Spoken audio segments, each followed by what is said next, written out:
What's up mga ka-acid? Andito naman si Cardo Talisan mga ka-acid. Shout out sa inyong lahat mga ka-acid. Sana yung iba sa inyo ay magagaling na mga ka-acid katulad natin. So itong vlog natin ngayon ay sasagutin ko yung tanong ng isa sa ka-acid natin na si Rodel Moral. Sasagutin natin yan. Ito ang tanong niya mga ka-acid. Sasagutin natin itong katanungan niya. Sabi niya, Idol, dati ba naiisip mo na din ba na para kang may colon cancer? Kasi yung mga sintomas ng colon cancer halos parehas sa GERD, lalo sa pagdudumi at palaging masakit ang tiyan.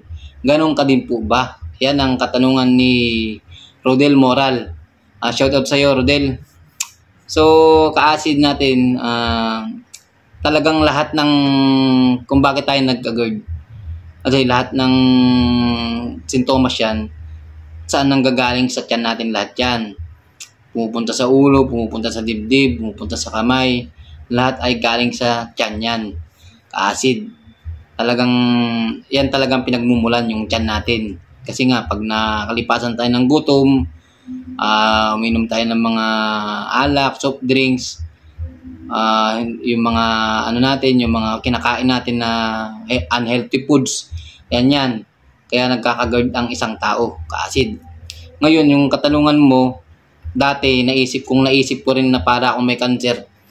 Oo, ganun ako dati. Kasi dati naisip ko talaga na para ang may colon cancer yan. Kasi nga, ang mga sintomas ng mga colon cancer halos parehas ng GERD. Tulad ng para kang yung parang masakit talaga yung tiyan mo, yung parang may bitak na siya, ganun, may punit, ganun yung pakiramdam ko dati. Talagang halos yung pakiramdam ko pa yung parang may mga uod na gumaganong ganun, no? Na ang naalala ko pa nun, sinabihan ko si ate ko na sabi ko, wala, anong nangyari sa akin. Tapos yung parang may gumaganong na mga uod, sobrang daming gumagalaw-galaw sa tiyan ko. Tapos may time pa na nagising ako ng madaling araw, may pumipitik-pitik sa tiyan ko. Yun, nakakatakot yun kasi mga alauna, alas 2, may gigising ka dahil may pumipitik-pitik. Nakakatakot talaga yun. Kaya akala ko may cancer na ako. Talagang napakahirap din. Tapos kasi ang sintomas pa ng tiyan ko, yung parang may mga lamok na parang tuyo-tuyo na siya, tapos yung parang makati sa loob. Yung parang isang galon siya, 'di ba? Yung isang bilog. Tapos may siya parang kinaagat ng lamok, parang ganun, makati na masakit, makirot ganun na hindi maintindihan. Tapos parang may taga pa sa yung dating na ospital ako, parang may taga na yan. Talagang hati na yung tiyan ko, yan ang pakiramdam ko, kaya parang cancer talaga na.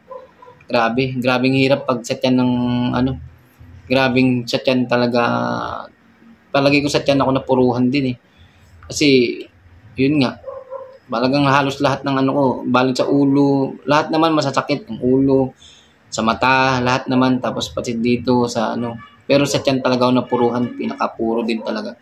Kaya parang cancer nga talaga yung acid reflux o GERD na ka-acid. Yun nga, talagang napakahirap din na magkaroon ng ganitong sakit sa atin mga ka-acid. Pero talagang malalagpasan din natin talaga yan.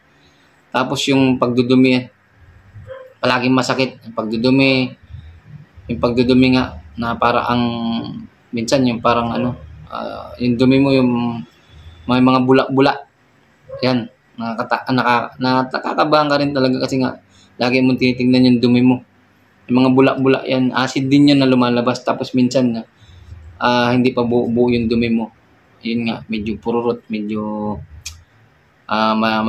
malabnaw, parang ganun.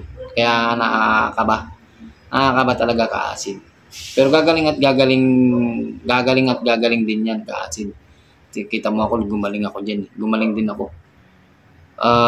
Yun mga ka-acid, yun, sana nasagot ko yung katanungan ng ka-acid natin na si Rodel Moral. Sana nasagot ko. Talagang parang cancer yan. Kaya nagpa-endoscopy na rin ako. Okay naman, normal naman lahat.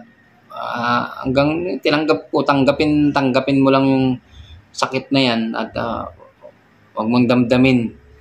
Wag mong ano yun. Alam ko na napakahirap ng sinasabi ko kasi nga lalo na pagbaguhan ka pa lang sa acid reflux o hindi mo pa nagagamay na may acid reflux ka. Mahirap tanggapin na talagang ganito, ganyan. Sinasabing ganito. Pero pag dumating na sa punto na pagaling ka na, hindi mo na mararamdaman yung mga tsatyan, natuluyan ka ng gagaling yan ka-acid. So paano ka-acid? Rodel Moral, sana gumaling ka na rin para isa na naman sa may ka-acid natin na gumaling para hindi na tayo maghihirap. Basta lagi lang tayo kumain ng masustansyang pagkain, tsaka huwag tayo magpagutom. Sa mga ka-acid natin dyan, huwag na tayo magpagutom, huwag na tayong uminom ng alak. Pero minsan talaga, tao lang tayo. Minsan talagang magkakamali tayo. So hanggang dyan na lang mga ka-acid. Andito lang si Cardo Talisay at sasagutin ko lang yung mga tanong natin. God bless.